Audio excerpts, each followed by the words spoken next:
Okay, andito na tayo sa Dark and Light Side, episode 132. So, alamin natin, saan ba nanggagaling ulit yung mga problema nyo, no? Sa araw na ito at sa mga susunod pa na araw.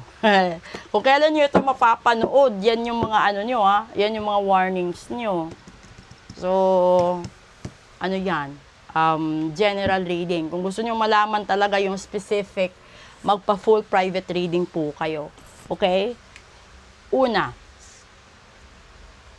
Page of Pentacles. Pangalawa. Eight of Swords. And pangatlo, the Fool. Okay. Alam mo kung bakit ako natawa? Ito. Kasi yung una, no, yung hinihintay mo na mga pera, pagkakataon, yung mga inaasahan mo, no? Dahil marami kang problema, gipit ka, no? Hirap ka, lubog ka. And then yung pangatlo, yung the Fool. Ito yung isang tipo ng baraha na yung iba, kung ihahalin tulad mo sa salitang kapit sa patalim, ito yon, no?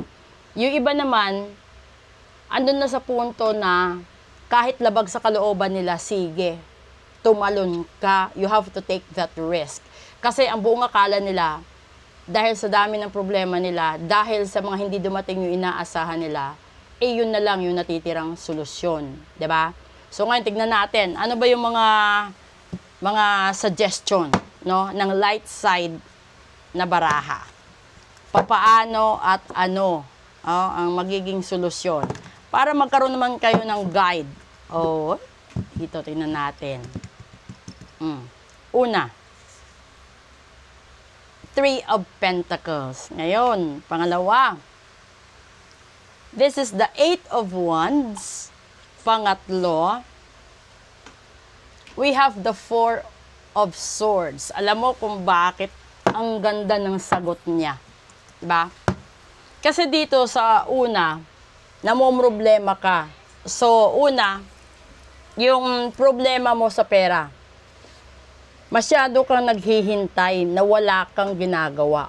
Dito sa light side of life, yung sinasabi niya, makipagtulungan ka, makipag-collaborate ka para may blessings ka. 'Di ba? Dito is Eight of Swords, which is the isolation. Dito naman is the Eight of Wands, which is good news. So, ibig sabihin, may mga magagandang mangyayari sa buhay mo